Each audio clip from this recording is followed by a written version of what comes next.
it's Amy with A2Z Stamping, and today I wanted to show you how to make this really simple box. It's actually quite a large box. I can't even really, if I stand it up, you won't get it in the shot at all. This box is just a little over 9 inches long, and it's 3 inches perfectly squared, and then it has a removable lid. And this is so easy to make. You can put a little piece of cardboard inside in the bottom to reinforce it. If you make it out of cardstock, it'll be much sturdier. I actually use designer series paper, and I have a little bit of just ribbon and all of that. But I wanted to show you guys because this is so easy to make. All right, and I actually plan to fill mine with licorice, believe it or not, but there's so many things you could do with yours.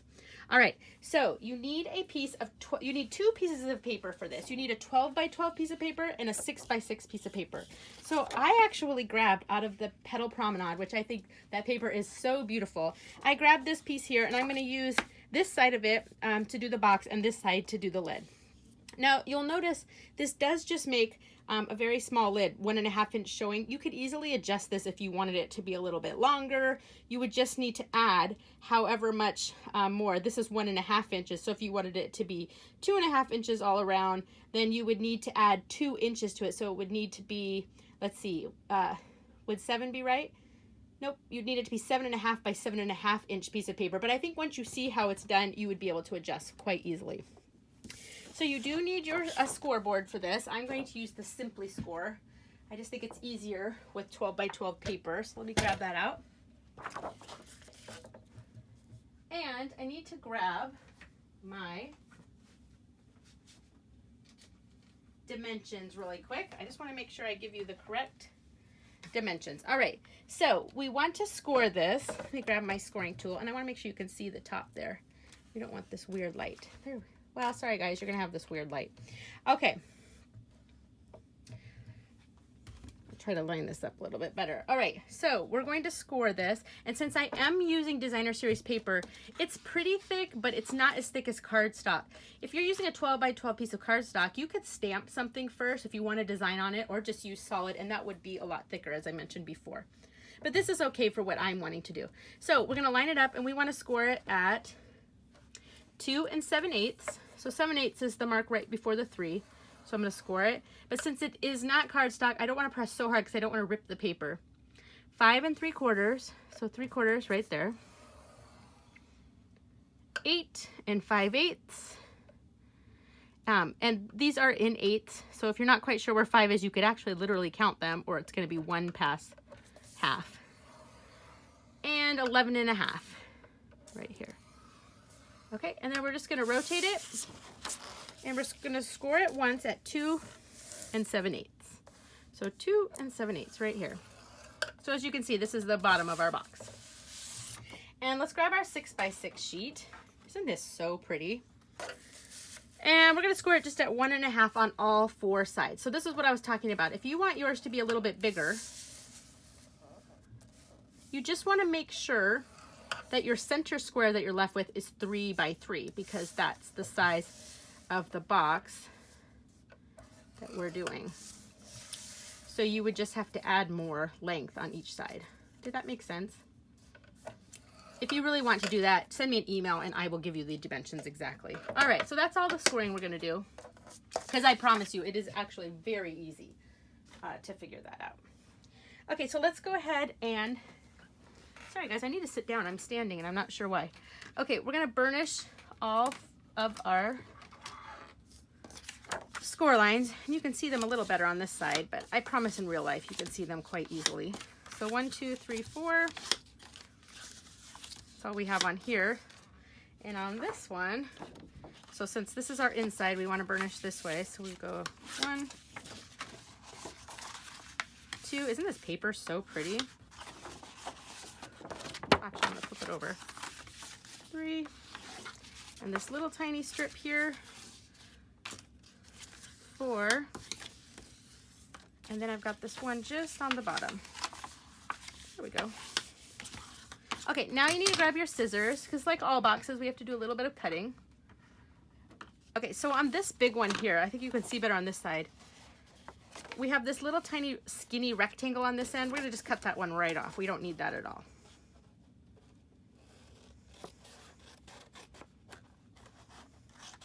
So just snip that one off. And then the rest of our bottom, because obviously this piece down here is our bottom of our box, just go ahead and cut up. We're going to cut up all 4 tabs, but we want to notch them just a little. I think it just looks a little bit better. So we just want to cut just a little tiny skinny piece, a little tiny skinny pie piece off each one. So we're going to go up to the top, and then we got to cut that little up, but we want to do it on each one, so we can go this way.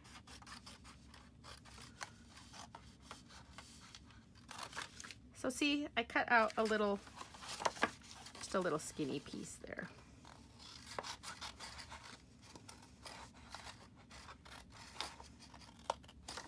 And on this side, if you have longer scissors, it will be a lot easier than using the snips, but that's all I've got. Pull that piece out. One more. I know this part's kind of boring to watch, but little pie piece up this way, and a little pie piece up this way. And then one more on this end, just a little sliver off. Okay, so you see what I'm talking about, how I have them notched out like that. Okay, and then let's go ahead and cut this one. Let's just grab it. We're just gonna cut up 1, 2, since it's a square, it doesn't matter, and then flip it around and do the same on the other side. 1 and 2. Simple. All right. Now we want to grab our adhesive. So now for all my boxes and bags, I'm using tear and tape since that's our strongest adhesive for something like this. I always used to use fast fuse, but we no longer have that. So we're going to go with the tear and tape. So I'm going to tear off a piece here, and I want this to be nice and strong. So I'm going to line it up right to the very edge. This little tiny skinny tab we have here, and give it a good press, and then I have struggled getting this off in the past, but I found it easier to just grab my paper piercer and pull it up. So I've got one right there, and I'm gonna do another piece. Let's see, I'm gonna do one more piece along this other edge just to get it nice and strong. But it has to overlap a little bit. That's why I peeled that off. See, very strong. And I didn't go very straight, but that's okay. So let me peel this one off. Come on. Nope. You gotta give it a good press down so that glue sticks, and then usually it pops up a lot easier. Okay. Okay. And if you just fold your box over, it should line up perfectly, that piece. And we can press it down. There we go. Okay, just like so. And now to do our bottom box, what I want to do is I want to take 2 of the tabs and cut them just a little bit off. Just a little bit. I think it looks nicer. This one, and then the one on the opposite side of it, just a little bit. Okay. So these obviously will go in first, and then one like so. So let's go ahead and put tear and tape on this one.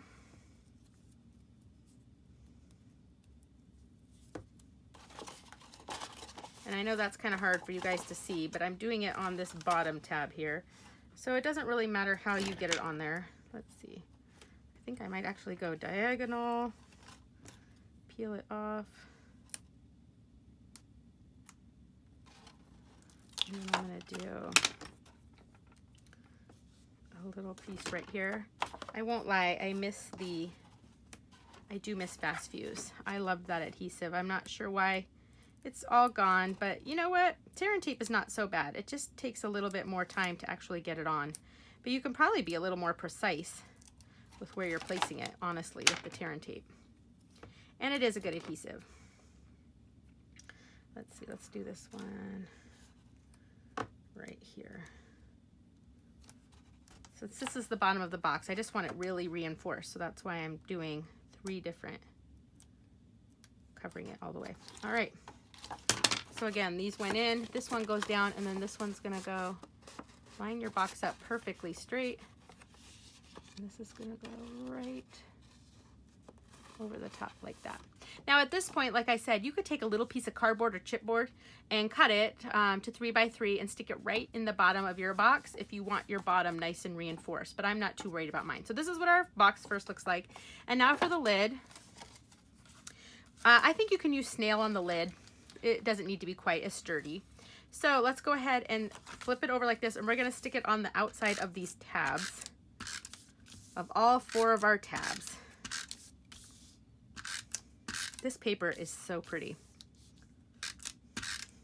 Okay, and you just line it up nice and straight and press. Line it up nice and straight and press. Again, line it up nice and straight and press. And this last one, line it up nice and straight and press. Simple, right? There's our lid. So cute. And you see, it will fit perfectly on our box. Ta-da! Look at that. I love it. All right, and then, you know, you always just have to tie some ribbon around. So I grabbed this. What is this? This is the powder pink mini ruffle ribbon. So I'm grabbing some of this. And let's see if I can get this around the box. That looks like enough ribbon. So I'm just gonna cut a piece off. And sometimes it's easier if you grab a glue dot, which I'm gonna do right here. Actually, here we go, here's my glue dots. Grab a glue dot, stick it on the bottom, or right in the center, and then stick it to the bottom of the box. That way it keeps it from moving all over the place on you. So I'm sticking that on right there. Wrap it around, and again, it's so tall, it's kind of hard for you guys to see. But I'm just gonna tie a knot right at the top. So you tie it once this way, and then you tie it once the other way. And if you do that, you should get a knot that does a nice little knot. There we go. Then I can tie my bow. Can you guys see? Am I way too close? I'm just gonna tie a bow. I think you get the idea here. Our cute little bow. Actually, this side is way too short, so I'm gonna go twisted my ribbon. There we go. Should have paid better attention, but that's okay. I'll fix that later. I'm gonna do bow, wrap it around. Okay, and so let me trim this side right here, because I don't need this one quite as long. And I wanted to add that sequin trim just because I think it's so cute. So actually, I'm gonna untie that. Can you believe that after all that work? I'm gonna grab my sequin trim and cut off a piece. And I'm gonna leave it right here in this, make sure it's pretty even. Then I'm gonna tie my bow. There we go. Okay. Not quite as cute as the first one was, but that's okay, right? All right, and there, simple. And then later I can go in, I need to cut a little bit off here. Later I can go and make a tag if I want to, but I don't need to because I can also just tuck in one of my cards. So cute, right? Look at this one. This paper, it really is stunning. Look at that with those roses on there. Isn't that so cute? So anyway, if you ever need a giant box, I hope you'll check this out. It's actually quite easy to do. Thanks, guys. I hope you'll subscribe to my YouTube channel and find my Facebook group, A2Z Stamping. Thanks, guys. Bye.